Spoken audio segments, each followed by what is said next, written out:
With the 100th anniversary of Malcolm X's birth later this month, contributor Mark Whitaker, author of a new book on the topic, has thoughts on the life and legacy of a civil rights icon. We are loving people. We love everybody who loves us.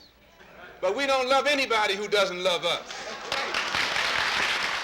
This month marks the 100th birthday of Malcolm X, the defiant, charismatic black leader who electrified America with his blunt talk and biting humor. In his brief 39 years, Malcolm was many things: a street hustler who found religion in prison, a spokesman for the Nation of Islam who preached racial separatism. Then he became that rarest of leaders, one who admits a mistake.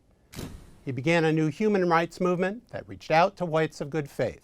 And bring about the freedom of these people by any means necessary. Malcolm's most famous phrase, "by any means necessary," was widely seen as a threat of violence. But to his admirers, it stood for self-defense, for asserting black pride and culture, and telling it like he saw it in describing the advances of the civil rights era. I will never say that progress is being made. If you stick a knife in my back 9 inches and pull it out 6 inches, there's no progress.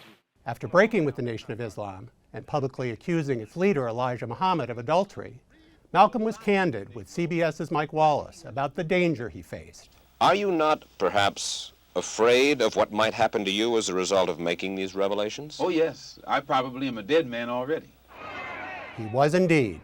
7 months later, Malcolm was murdered at a rally on February 21st, 1965.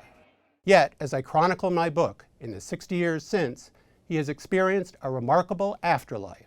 It began with the autobiography of Malcolm X, which touched millions. Throughout the 1960s, Malcolm inspired leaders of the Black Power and Black arts movements, and activist athletes like Muhammad Ali and Olympic sprinter John Carlos. In the 80s and beyond, hip-hop artists invoked Malcolm, and Spike Lee immortalized him on film. We didn't land on Plymouth Rock. Plymouth Rock landed on us. Meanwhile, Supreme Court Justice Clarence Thomas argued that Malcolm was actually a conservative, a believer in self-help, not looking for handouts.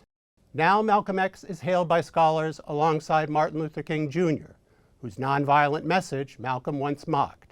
Historian Peniel Joseph, author of the forthcoming book Freedom Season, likens them to a sword and a shield.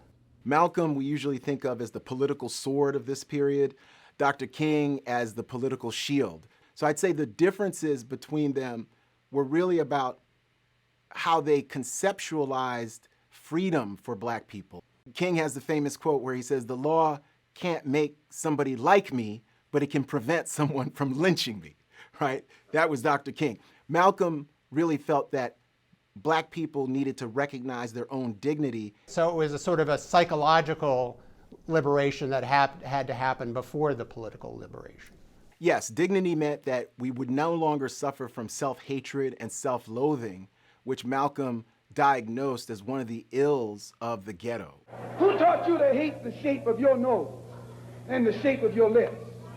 Who taught you to hate yourself from the top of your head to the soles of your feet?